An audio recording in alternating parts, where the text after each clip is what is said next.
Costa nos apresentou mais acerca de um conceito que está por detrás da pregação dele, que é o conceito do reino de Deus.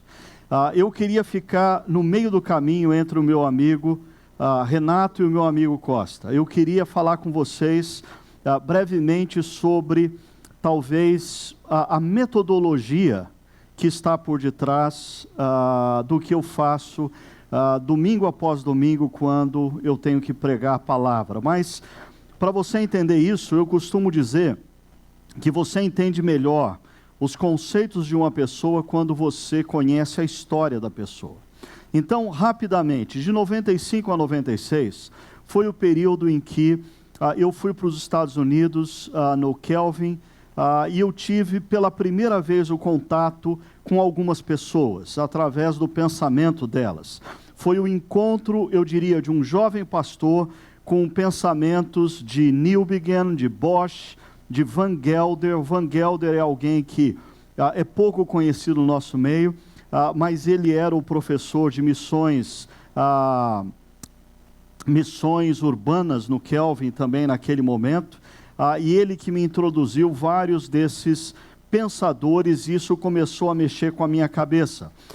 E muito do que o Charles Van Gelder dizia em sala de aula era sobre a ineficiência das igrejas norte-americanas para conseguir se comunicar de fato com a cultura, para perceber os ídolos da cultura, desmascarar os ídolos da cultura e apresentar Jesus como rei, e a boa notícia que Jesus nos traz, que é a redenção. Eu comecei a visitar as igrejas norte-americanas, sempre com essa lente, dizia, e não é que é verdade, não é que o que ele está dizendo é verdade, né? E a partir de 97 eu voltei para o Brasil, e eu colocaria como título desse período na minha vida, o reencontro com a igreja brasileira. E esse reencontro foi surpreendente, porque quando você sai um pouquinho do seu contexto e você volta e enxerga coisas que você não enxergava antes. E ali eu comecei a me deparar com o seguinte, mas a igreja brasileira, ela está tão distante da cultura dos de fora quanto a norte-americana. Se a igreja norte-americana se aculturou a tal ponto de não perceber a diferença do que a cultura norte-americana e o evangelho de Jesus, a igreja brasileira se tornou uma subcultura num nível tão elevado que ela perdeu a capacidade de se comunicar com o seu próprio povo. Quando a igreja fala, ninguém entende o que ela está falando, tamanha distância. Aí sumiu ali, mas de 99 a 2000, eu comecei a ter uma experiência com um grupo pequeno que começou em 97 já, mas um grupo formado por pessoas que nunca haviam pisado numa igreja evangélica. E aquilo foi um desafio para mim. Eu colocaria como título desse capítulo da minha vida, o encontro entre um pregador e a cultura dos de fora da igreja, porque eu nunca tinha vivido essa experiência. Eu parei para pensar que desde 87, desde 83, quando eu fui para o seminário, 4 anos no seminário, depois 8 anos numa igreja local, depois mais 2 anos num seminário nos Estados Unidos, depois mais 4 anos num seminário do Brasil. Eu não tinha mais contato nenhum com os de fora, eu não sabia como eles falavam, eu não sabia como eles pensavam, eu não sabia quais eram os grandes anseios, quais eram as grandes tristezas da vida deles. Eu estava completamente desconectado. E ali eu tive que me reinventar como pregador. Eu tive que me reinventar como comunicador do ensinamento de Jesus. E aí então surgiu em 2001 a experiência da Chácara Primavera, que eu colocaria como título, o encontro entre uma igreja e a cultura dos de fora, e a constante luta para não ser formatada pela cultura dos de dentro. Porque quando nós começamos essa igreja, há 15 anos atrás, ela era uma igreja que das 40 pessoas que faziam parte dela, 30 nunca tinham pisado numa igreja. Então fazia muito sentido para elas tudo quanto a gente fazia aqui, desde do estilo litúrgico até a linguagem utilizada e a forma como a gente se comunicava com as pessoas. Mas na medida em que pessoas insatisfeitas nas suas igrejas começaram a se deslocar para esses espaços, problemas começaram, porque várias delas até hoje não entendem. O que elas querem é o louvorzão, o que elas querem é a comunicação, a pregação do fogo, é aquela comunicação que faz cair fogo do céu. O que elas querem são momentos de música, de louvor, que gera arrepio na coluna. Só que são exatamente essas coisas que mais escandalizam aqueles que nunca pisaram numa igreja. Então, a minha luta passou a ser a conter toda essa pressão que vem dos de dentro, para a gente não perder a conexão com a cultura dos de fora. E eu tenho, e eu acho que isso não foi teórico, foi mais intuitivo. Eu acho que ao longo dos anos eu desenvolvi um ciclo na minha elaboração, tanto da leitura como da pregação, que passa pelo seguinte: para mim, a pregação missional começa não com um texto bíblico, mas começa com a relação, com o relacionamento com pessoas e relacionamento com a cultura. Talvez essa seja a grande dificuldade dos acadêmicos, porque eles amam mais livros do que pessoas.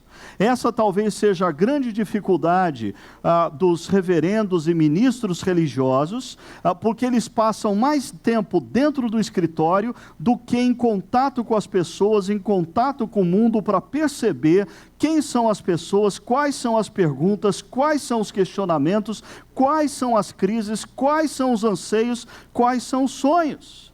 Quando a gente tem contato com pessoas, emergem perguntas.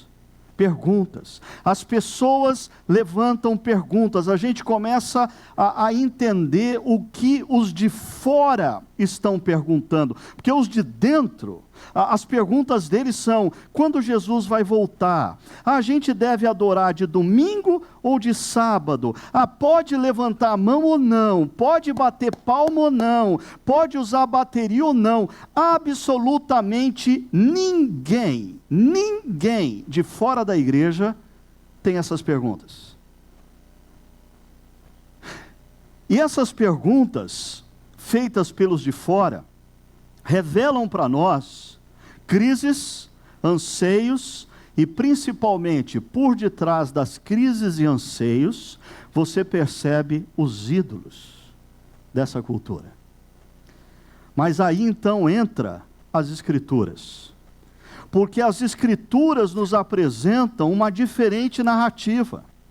E essa diferente narrativa gera uma releitura da vida. Homens e mulheres que estão levantando questionamentos, que possuem anseios, mas questionamentos e anseios subjugados pelos ídolos da cultura, na medida, quando você lê as Escrituras com sensibilidade e fala algo que vai ao encontro dessa narrativa deles, desconstrói a narrativa desses homens e mulheres e passa então a emergir uma narrativa alternativa, mas como nos colocou aqui o Dr. Goldring, a verdadeira narrativa. Isso nos leva à pregação. Então, o estudo da palavra nada mais é do que perceber as perguntas, os anseios e os ídolos por detrás dessas perguntas e anseios, perceber o que a palavra de Deus diz sobre isso, o que as Escrituras dizem acerca sobre isso, e comunicar isso com integridade e relevância.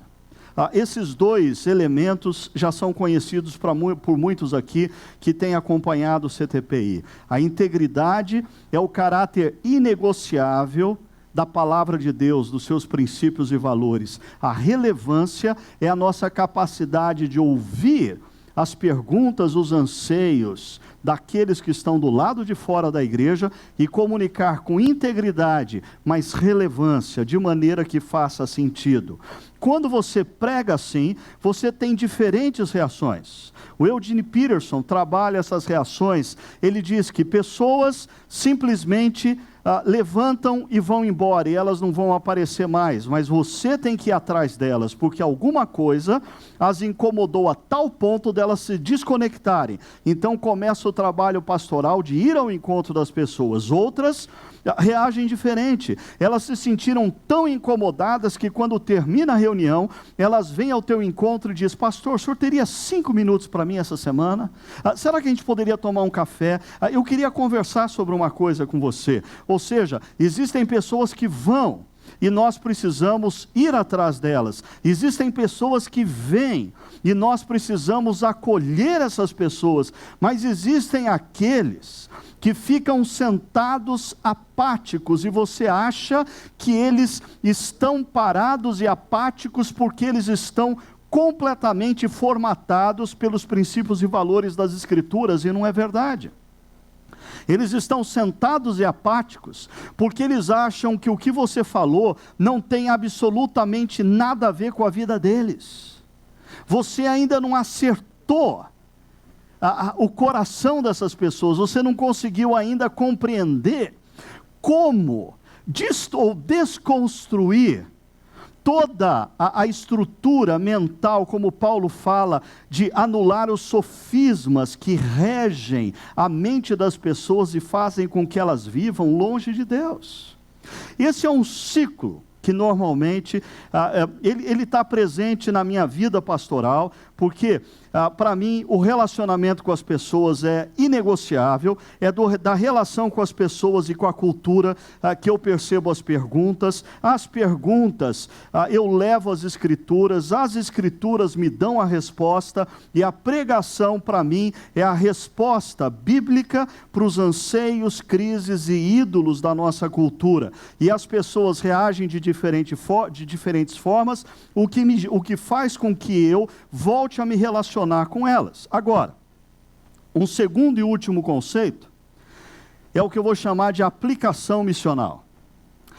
Dr. Randall Robinson, escritor de um livro que tem em português a pregação expositiva, ele diz assim: mais heresias são pregadas na aplicação do texto bíblico do que na exegese bíblica. Alguns aqui são alunos de seminário, outros foram. E bem possivelmente, se você teve a mesma experiência que eu, você chegou a ser escandalizado por alguém que fazia exegese bíblica. Os professores de exegese de uma determinada linha, eles têm assim prazer de ver o desespero do aluno de seminário, quando eles começam a desconstruir a fé desses alunos, muitas vezes sem qualquer compromisso em reconstruir. O prazer dele está simplesmente em desconstruir. Agora, o que o Dr. Randall Robinson diz é que as maiores heresias não vêm da exegese bíblica, mas vêm dos púlpitos, quando os pastores aplicam o texto bíblico. Quantas vezes eu já não vi esboços de sermões onde o sujeito gastou horas organizando todo o esqueleto, toda a estrutura do sermão. Aí chega a conclusão ou aplicação, ele deixa em branco. Por quê? Na hora a gente vê. E é aí que emergem as grandes heresias. Por quê? O texto bíblico demanda de nós exegese bíblica. Mas a exegese bíblica ainda não é a resposta para os anseios, para as crises do mundo contemporâneo, nem ainda faz contato com o confronto com os ídolos que regem a vida das pessoas. Por quê? O mundo bíblico para o mundo atual está separado por um grande muro. E quando nós não demandamos tempo compreendendo esse problema, a gente faz um salto no escuro, a gente aplica o texto de uma maneira muitas vezes herética. A gente diz o que a Bíblia nunca disse. A gente manda as pessoas fazerem o que Jesus nunca mandou elas fazerem. Por quê? Pela nossa acomodação e pelo fato de que a gente não quer ter o trabalho de fazer exegese bíblica séria, mas também fazer exegese cultural. Entender as pessoas para as quais Deus nos enviou a pregar. Compreender como que o raciocínio delas se organiza. Compreender a estrutura que rege a vida dessas pessoas em termos de prioridades. Só aí nós podemos fazer a aplicação do texto bíblico ao mundo atual. Quando nós nos dedicamos, sim, a uma exegese bíblica séria, mas também à compreensão do mundo em que a gente vive.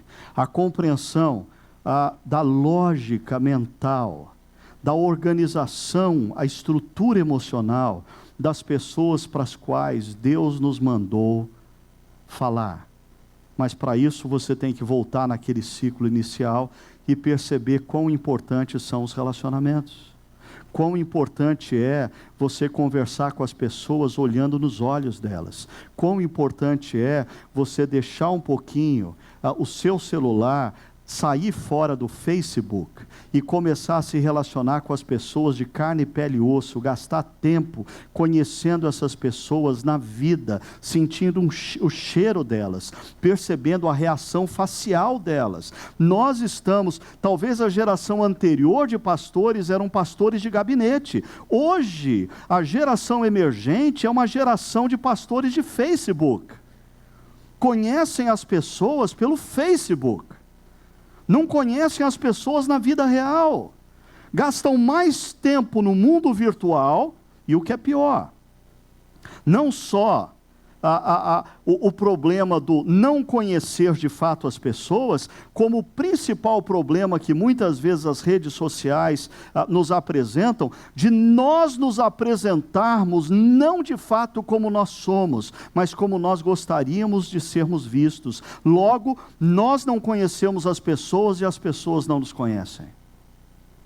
Isso é assassinato para um pregador que quer pregar de maneira relevante e íntegra. Aí, 3 perguntas e eu encerro. Quando a gente fala de aplicação, a gente precisa perceber, como pastores, líderes, pregadores, onde nós nos encontramos na história da redenção. Essa pergunta é essencial para você compreender o que o texto bíblico quer dizer para a comunidade que se encontra na cidade de Campinas, ou na cidade de São Paulo, ou na cidade de Araraquara, ou na cidade de Toronto, de Vancouver, de Nova York. Nesse momento histórico, qual é o momento da nossa comunidade como povo de Deus em missão na história da redenção? Nós nos encontramos entre a ressurreição de Jesus e a volta de Jesus. E o que Ele nos mandou fazer entre a sua ascensão e a sua volta, nos engajarmos em missão e fazermos discípulo. Logo, toda e qualquer aplicação da palavra precisa conceber qual é o momento em que nós nos encontramos na história da redenção. Nós somos o povo de Deus que se encontra entre a ascensão de Jesus e a volta de Jesus, e a prioridade máxima, a tarefa que Ele nos deu foi fazer discípulos. Segunda pergunta: o que o Espírito está falando hoje? Para mim foi altamente elucidativo essa analogia de ouvir no sofá. O que o Espírito está falando hoje? Porque o Espírito de Deus, e John Stott tem um livro que ele fala muito bem sobre isso, né? Ouça o Espírito, ouça o mundo. Mas existe aqui, deixa eu fazer uma outra aplicação para isso. O Espírito Santo nos fala através da palavra, sim. Mas quem concebe a soberania de Deus, e o Espírito Santo sendo a terceira pessoa da Trindade, nós precisamos olhar para o mundo e perceber que Deus está se movendo no mundo hoje. E o que Deus está fazendo? O que Deus está falando? A nossa percepção do que Deus está falando ao povo que se encontra nesse exato momento da história da redenção é essencial para uma aplicação bíblica, sadia e missional. E a terceira e última pergunta: como vivermos como maquete do reino? E para mim, deixa eu fazer menção outra vez das duas palavras do Dr. Gorin nessa manhã, que por sinal, quando ele terminou do 12:15, eu me senti assim uma uva passa, né? De tanto que eu fui sendo drenado e apertado, eu me senti uma uva passa, eu não tinha mais condição de pensar em nada, de tantas coisas que ele jogou, me bombardeou, me confrontou. Excelente isso. E quando ele nos faz, ou ele nos dá o exemplo da aplicação do não cobiçarás, e como essa aplicação se torna missional, para mim é um bom exemplo do que eu estou querendo dizer aqui. Israel, como povo de Deus, foi separado em Abraão, e quando Deus dá a lei a Israel, a lei tem um propósito missional. O livro de Deuteronômio diz que as demais nações, vendo o estilo de vida de Israel, diria: que povo pode ter ensinamentos tão sábios? Quem é o Deus desse povo que vive de maneira tão bela? Logo, quando nós aplicamos conceitos e princípios na nossa pregação, nós jamais podemos nos esquecer que aqueles que se tornam discípulos de Jesus devem ser desafiados a obedecer os princípios e valores de Jesus, porque obedecer os princípios e valores de Jesus é parte da missão. Quando nós vivemos os princípios e valores de Jesus, de segunda a sábado, entre aqueles que estão do lado de fora da igreja, eles são impactados pela nossa vida. Uma vez eu ouvi um pregador dizendo que existem duas formas de você evangelizar pessoas do seu contexto. A primeira delas é você sendo um desses evangelistas fantásticos que conseguem em 10 minutos sair de uma conversa banal, apresentar Jesus e desafiar a pessoa a se render ao amor de Jesus. Eu não sou esse tipo de evangelista. Eu não consigo fazer isso. Mas esse sujeito tirou um peso do meu ombro quando ele disse: se você não é esse tipo de evangelista, viva de uma forma que você levante perguntas. Viva um estilo de vida que faça os seus vizinhos se questionarem: como pode, no mundo de hoje, essa família viver de uma forma tão bonita? Como pode, no mundo de hoje, esse sujeito que é patrão ser um homem tão justo? Como pode, no mundo de hoje, esse sujeito que é empregado fazer o seu trabalho com tanta excelência? E aí as pessoas vão perguntar para você: como? E aí elas vão conhecer o Deus que existe por detrás da sua vida, do seu estilo de vida, dos seus valores. A igreja, nesse momento da história da redenção, é convidado a viver como Israel foi convidado a viver, como uma maquete do reino. Nós, por que maquete? Porque nós não somos a plenitude do que está por vir. Mas em nós já existem os sinais daquilo que está por vir.